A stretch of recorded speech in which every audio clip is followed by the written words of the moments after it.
Иә, мен ешқандай жетістікке жеткен адам емеспін, бір биік белестерде бағындырған адам емеспін, бірақ Нұр Сұлтан қаласында, енді Астанада дей берейін, Астанада тұрып жатқаныма 3 жылдан асты. Енді өзімнің көзқарасымды айтамын, бұл қалаға деген көзқарасым қандай? Келем деушілер болса, осында жұмыс істеймін деушілер болса, немесе оқуымды жалғастырамын, жалпы болашағын Астанамен байланыстыратын адамдарға бұл пайдалы контент болмақ. Мен Астанаға 2018 жылы келдім, әлі есімде, 3 қаңтар, қыстың қақаған аязы, далада -36 градус, әлі есімде. Енді вокзалдан түстім, вокзалдағы таксистер айтады, ой, ана центрға алып бару үшін 5000 теңге дейді. Мен деген шоке бар ғой ана жерде. Қалай 5000 теңге, 5000 теңгемен мен ауылда бір 15-20 күн өмір сүремін ғой, ана ақшам 1 айда өмір сүруге болады. Енді сондай маған басында өте не болды, таңсық дүниелер көп болды. Мен бұл жерде ешқандай туысымда, танысымда, тамырымда ешқандай адам жоқ. Бірақ болашағымды өзім байланыстырып, туған ауылыма, туған жеріме, туған қалама сыймадым да, осында келдім. Басында келгенде қалай болды?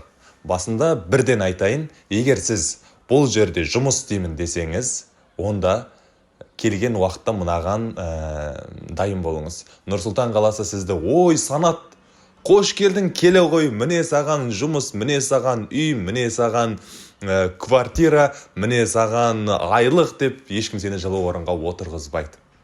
Нұр Сұлтан керісінше андай бір келесің ғой, сені бір қоя тұршы, сен бар, пока үйіне қайтып кел бар. Пока саған бұл жақта орын жоқ. Сен үйіне қайт, демал, сол жақтан жүре бер, кейін өзім шақырам деген сияқты бір сылтауларын айтама, қабылдамайды. Бірінші келген адамды қабылдамайды. Біраз андай өзінің қырсық, қыңыр мінезін көрсетеді.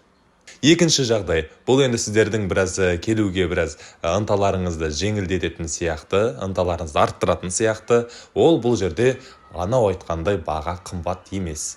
Рас, қымбат емес.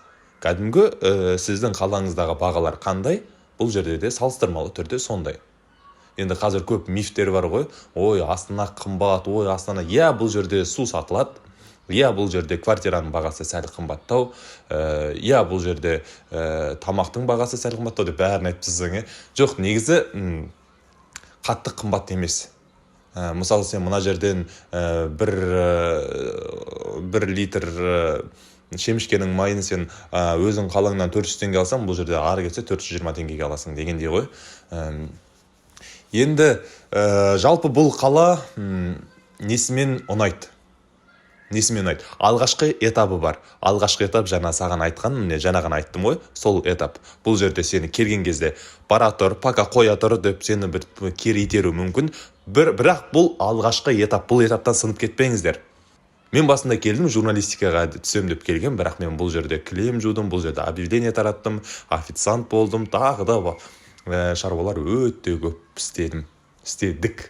Мен қасымда достым бала болды, ол да филолог қой, ол да тура осындай жағдайда басынан өткерді. Одан кейін бірінші этаптан өткеннен кейін ақырындап, сен қайсар жігіт екенсің ғой деп Нұр Сұлтан қаласы, Астана қаласы біраз саған оң қабақ таныта бастайды. Бұл жер мүмкіндіктермен ерекше. Сіз бұл жерде саудамен айналысам десеңіз де, бұл жерде өзіңіздің мамандығыңыз бойынша дамимын десеңіз де, бұл жерде бір басқа бір ортаны танимын десеңіз де, мархабат, жол ашық. Жасай бер, мүмкіндік көп. Конкуренция сәл аздау.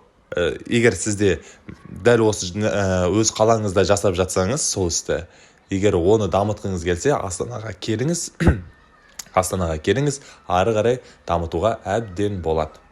Иә, бұл жерде сіз тауды, немесе бір табиғат аясын көрмеуіңіз мүмкін. Барлық нәрсе жасанды. Үлкен биік ғимараттар, әсем зәулім үйлер, сарайлар, оның барлығы сізге жасанды болып көрінуі мүмкін. Иә, бұл рас жасанды көріну мүмкін емес. Жасанды бұл жерде сен демалайын десең де, ана жақтағы Бурабайға барып демалуың керек, немесе мына жердегі Балқарағайға баруың керек. Енді демалыс рас қымбат. Демалыс рас өте қымбат. Бірақ біз үшін ең күшті демалыс не? Ол туған ауылға бару ғой. Екінші нәрсе ол қыстың суығы және жел. Қыста бұл жерде ой аяз бар ғой. айта алмаймын енді, ана аязды бар ғой. Аяз бен боран аралас соққан кезде. Енді одан бөлек бұл жерде тағы да не? Су мәселесі бар. Суды бүйтіп сатып алып ішесіз, немесе үйіңізде фильтр орнатасыз. Енді судан сәл бастапқы қиындықтар тудыруы мүмкін. Одан кейін тағы да Нұр-Сұлтан қаласының ең бір маған ұнайтын жақсы жері, бұл жер адамды тәрбиелейді, еңбекке тәрбиелейді. Сен бұл жерде жата алмайсың, ұйықтай алмайсың. Жексенбі күні де сен бұл жерде ұйықтай алмайсың. Бір ұйықтап жатсаң, бір өмірден қалып қойған сияқты басқа терезеден бүйтіп қарайсың балконнан. Адамдардың барлығы жұмыс істеп жүр, ал сен ұйықтап жатқан сияқты боласың да өзіңде тұрып сыртқа шығып жұмыс істеп кетесің ғой. Рас, бұл жер жатқызбайды адамды ше.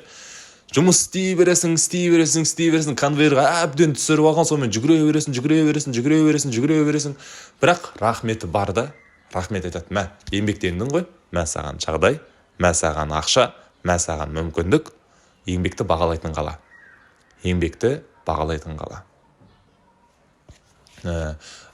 Мысалы, бұл жердің қарбалас өміріне үйреніп алған адам, мысалы мен үйреніп алам да, өзімнің туған жеріме Семейге барам ғой. Семейге барған кезде маған как будто минуттар, секундтар ақырын соғатын сияқты болып көрінеді. Өмір баяу. Мына жақта жылдам, ол жақта баяу. Енді шетел көріп келген бұл жерде көрермен болса, ол шетелмен елімізді салыстырғандағыдай тура сондай. Адамның көкжиегі болады ғой, енді көкжиек. Мысалы, мына жақтан бүйтіп қарадың, ар жағындағы адамдар мысалы неме айналысып жүргенін көрдің да, бүйтіп туған жерге бүйтіп келдің. Бұл кезде сәл кейбір жақтарда қарның ашып қалады. Еңбектің қаласы. Егер сіз еңбекқор болсаңыз, одан кейін төзімді болсаңыз, одан кейін мақсатшыл болсаңыз, осы үш-ақ қана қасиет керек. Осы үшеуі бойыңыздан табылса, Нұр-Сұлтан қаласына келуге кеңес берем.